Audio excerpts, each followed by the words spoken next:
जिंदाबाद। वापस लो जिंदाबाद। इस वक्त हम मौजूद हैं 30 हज़ारी कोर्ट पर, जहां पर आप देख सकते हैं तमाम वकील जो है, एडवोकेट्स जो है वो धरने पर बैठे हैं और जो नाराज़गी अपनी व्यक्त कर रहे हैं। सर हमारे साथ मौजूद हैं। सर आपका नाम और क्या कारण है जो आज आप धरने पर बैठे हैं, जहां आप न्याय की लड़ाई लड़ते हैं वहाँ? देखिए ऐसा है, ये सेंट्रल गवर्नमेंट ने एक ड्राफ्ट पेश किया है जो प्रपोज बिल है, अभी वो लागू नहीं है, लेकिन फिर भी उनकी हिम्मत ऐसी हो गई कि हम उनसे अभी एक एडवोकेट प्रोटेक्शन एक्ट मांग रहे थे। कोई भी हमारे ऊपर आता था, हमला करके चला जाता था। बीच में भी रोड रेज में कई घटनाएं ऐसी हमारे ऊपर हुई। 2019 में हमारे साथ ऐसी घटना हुई कि एक वकील साहब के ऊपर, 2 वकील साहब के ऊपर गोलियां चली, वो भी एक बहुत बड़ी घटना थी। तो उन सभी को देखते हुए हमने एडवोकेट प्रोटेक्शन एक्ट की मांग की थी सेंट्रल गवर्नमेंट से। सेंट्रल गवर्नमेंट ने हमारी ये बात मानी भी थी, लेकिन अचानक हमें पता चलता है कि सेंट्रल गवर्नमेंट एक ऐसा प्रपोज बिल ला रही है जो हमारे खिलाफ है, जिसमें हम अपनी हड़ताल नहीं रख सकते। हड़ताल रखते हैं तो वो हमें मिसकंडक्ट में कवर करके हमारे लाइसेंस को रद्द करेंगे। उसके अतिरिक्त यदि हम किसी केस को रिप्रेजेंट कर रहे हैं और उस केस में निष्फल हो जाते हैं तो उसमें हमें 3 लाख तक का जुर्माना देना पड़ेगा। इसके अतिरिक्त हमारे जो कमेटी है, जो हमारी ऑटोनोमस बॉडी है, उस ऑटोनोमस बॉडी का मतलब स्वतंत्र हमारी एक बॉडी होती है जिसमें हमारे वकील जो साथी हैं, जो हमारे लीडर्स हैं, वो हमारा रिप्रेजेंटेशन करते हैं। लेकिन यहाँ पर समस्या ये पैदा कर दी कि उसके अंदर सेंट्रल गवर्नमेंट के भी आदमी इंक्लूड होंगे। अब ये बताइए कि हमें कोई तनख्वाह नहीं मिलती, कोई पेंशन नहीं है, किसी तरीके का स्टाइफंड हमें नहीं मिल रहा है, तो इनकी हिम्मत कैसे हो गई कि हमारे ऊपर हमारी ऑटोनोमस बॉडी ऑटोनोमी हटा कर मोनोपोली चलाने की। तो मोनोपोली चलाने का उनका ये सीधा एक प्रोसेस है। पहले मोनोपोली में इन्होंने सीए, सीएस और डॉक्टर को घेर रखा है, वकीलों को घेरने की इनकी तैयारी है। लेकिन वो जो घेरने की तैयारी है, इनको ध्यान से कान खोल के सुन लीजिए। 27 लाख वकील है पूरे भारत के अंदर। अभी तो स्टार्ट हुआ है हमारा प्रोटेस्ट। आप जिस समय बाकी कोर्ट से जो आपके साथ हमारी जितनी भी बार एसोसिएशन हैं, डिस्ट्रिक्ट बार एसोसिएशन है दिल्ली की, उन सभी डिस्ट्रिक्ट बार एसोसिएशन में कोऑर्डिनेशन कमेटी के आदेश पर सभी लोग कार्य से विरत हैं। स्ट्राइक चल रही है और इवन आज तो इलाहाबाद हाई कोर्ट ने भी हमारी स्ट्राइक को देखते हुए की है, और बार काउंसिल ऑफ इंडिया ने भी हमें लेटर लिखा है कि हमें अभी लेटर लिख के बताया है कि हमारी मांगें उन्होंने मान ली हैं, लिखित रूप में नहीं, मौखिक से। जब तक लिखित रूप में नहीं मांगी जाएंगी तब तक हम इसी तरीके से एजिटेशन करते रहेंगे, हमारा आंदोलन निरंतर चलता रहेगा। जी, भूख हड़ताल पर जैसे बैठे हुए हैं तो लोगों को भी काफ़ी दिक्कत हो रही होगी जो न्याय की गुहार लगाने के लिए, क्योंकि यहाँ ये जो प्रोसेस है ये लोगों के लिए ही तो चलाया है। आज वकील किसकी आवाज़ है? वकील एक आम आदमी की आवाज़ बन के, उनके खुद के मुकदमे नहीं होते हैं, वकीलों के मुकदमे क्लाइंटों के होते हैं, उनको रिप्रेजेंट कोर्ट में करते हैं जाके। इनडायरेक्टली हम आम आदमी की आवाज़ उठा रहे हैं, इनडायरेक्टली हम उन गरीब वर्ग की आवाज़ उठा रहे हैं जिसको न्याय से वंचित रखा जाता है। हम डिस्ट्रिक्ट कोर्ट के एडवोकेट्स उन गरीबों की आवाज़ उठाते हैं, ऊपर कोर्ट में जाके उनके लिए चिल्लाते हैं। हमारा खुद स्वार्थ नहीं होता। और आज आप ये बात कह रहे हैं कि आम आदमी का नुकसान हो रहा है, क्या इन वकीलों का नुकसान नहीं हो रहा? हर दिन प्रतिदिन यहीं से पैसा कमा के अपने जीविका चलाने का काम हम करते हैं। आज 4 दिन हो गए, हमारे पास 1 रुपया भी नहीं आया, और आगे आने वाले समय में पता नहीं कितना लंबा चलेगा। सबसे ज़्यादा इफेक्ट तो हमें हो रहा है।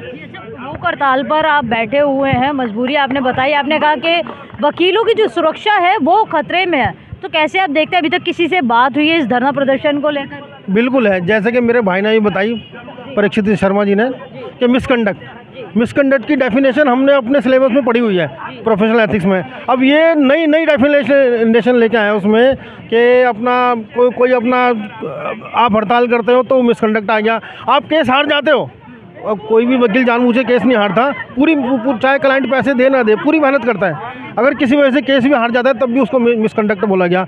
दूसरी बात भाई साहब ने बोली कि अपना यहाँ वकीलों पे इन्होंने गोली चलाई, तो उसी लिए हम मांग कर रहे थे अपना प्रोटेक्शन की। तो इन्होंने प्रोटेक्शन तो दिया नहीं, इन्होंने हमारे ऊपर ये थोप दिया मिसकंडक्ट के नाम पे हमारी आज़ादी छीन ली, हमारी बोलने की आज़ादी छीनना चाह रहे हैं, हमारे अधिकार छीनना चाह रहे हैं। दूसरी बात कि अपना जो है, जो भाई साहब ने बताई कि जो बताया भाई साहब ने कि ये गोली वाला कांड कब हुआ था? 2019 2 नवंबर 2019 2 नवंबर में गोली वाला कांड हुआ था। ये सारे के सारे पुलिस वाले वहाँ जाके बैठ गए थे। हाँ, तो उसी को देख के हमने मांगा था। अब उसमें ये पुलिस वाले क्या कर रहे थे, किरण बेदी का नाम ले रहे थे बार बार कि किरण बेदी को लाओ, किरण बेदी को लाओ। किरण बेदी वही है जिसने यहाँ पे 1988 में यहाँ पे निर्दोष वकीलों पे निहत्थे वकीलों पे लाठीचार्ज करवाया, ठीक है। और जबकि और हथकड़ी ला के वकील को लाए थे इधर थाने में, और वो अपना वकील साहब भी डिस्चार्ज हो गए थे। कब तक भैया ये धरना प्रदर्शन आपका चलने वाला है, और क्या किसी से बात हुई है अभी तक जो इस धरने को लेकर, आपकी मांगों को? देखिए, सरकार ने हमें अभी झूठा आश्वासन दिया है और ये कहा है कि सिंबॉलिक ठीक है हटा लो। जब तक हमारे पास कोई लिखित में नहीं आएगा तब तक हम चाहे कितने भी दिन हो जाएं, हम यहाँ से उठने वाले नहीं हैं और अपनी बात को मानेंगे।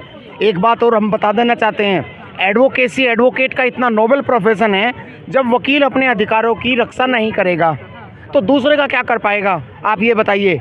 क्योंकि लोग जब कोई निर्दोष यहाँ आता है, हम लोग बताते हैं ना, और जब भी कोई किसी केस की लड़ाई के लिए कोई भी केस करने के लिए अपनी केस की तैयारी करता है, क्या कोई वकील ये कहेगा कि हम हारेंगे या हमें वो मिले? वो तो ये चाहता है कि हम जीतें और अपना काम करें। लेकिन ये वो काम करना चाह रहे हैं कि हमारे पेट से रोटी निकाल करके बाहर फेंकना चाहते हैं हम भूखे। हाँ, यस। जैसे मतलब यहाँ पर देखा जाए तो हर उम्र के जो लोग हैं वो मौजूद है, हर उम्र के वकील हैं। एक बार आप भी आगे आइएगा जी। Bar council is a large body, ठीक है, और जो कोई विशाल काय वृक्ष है, आज यदि आप बरगद के पेड़ को सहारे की बात करोगे तो ये तो कहीं ना कहीं सूर्य को रोशनी दिखाने वाली बात हुई। दूसरा नंबर बात, जो हमारा बार काउंसिल है, एक देसी कहावत जो सर ने कहा कि वकील साहब असंत, आपने सुना होगा पुरानी कहावत, ये आपका नहीं तो बाप का नहीं। अरे जब वकील साहब आप में अगर शांत रहेंगे तभी तो किसी को शांत करेंगे। ये सरकार किसी का बाप नहीं है, सरकार को पैदा करने वाला जनता है।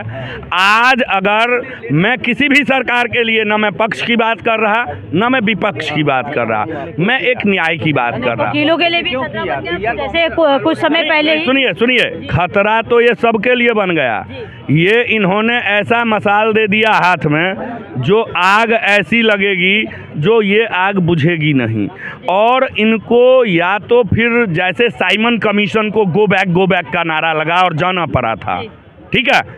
आप चार्ल्स डार्विन जी को याद कीजिए, उन्होंने जब ब्लैक फ्लैग के नीचे झुकाया था पूरे विश्व को, और यूएनओ से लेके और यूएसए सबको झुकना पड़ा था। आज मुझे लग रहा है कि ये सरकार कहीं ना कहीं वैश्विक दबाव में आ गई है।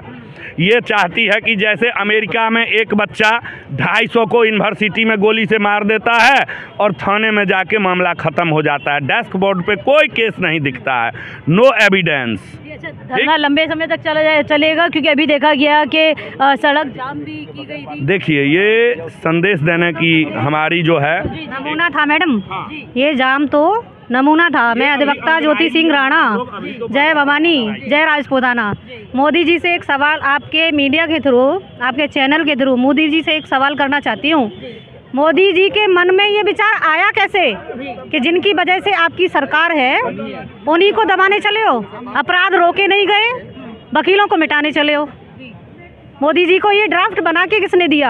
ये मैडम काला कोट है, यहाँ भय नाम की तो चीज ही नहीं है। काले रंग पे कोई रंग नहीं चढ़ता। ये रंग दे चुनरिया जिसपे कोई रंग नहीं छूटे और नहीं जरे, तो इसलिए धोए, चाहे ये सारी उमरिया, सरकार को सारी उम्र लग जाएगी। मोदी सरकार से ये बोलना चाहती हूँ सर, एक मिनट, मोदी सरकार से ये बोलना चाहती हूँ कि अभी आपकी जो सत्ता चल रही है, तीन बार से आपको लोग जनता पसंद कर रही है। जनता जनार्दन से ही आप हैं, आपसे हम नहीं हैं, हमसे आप हैं।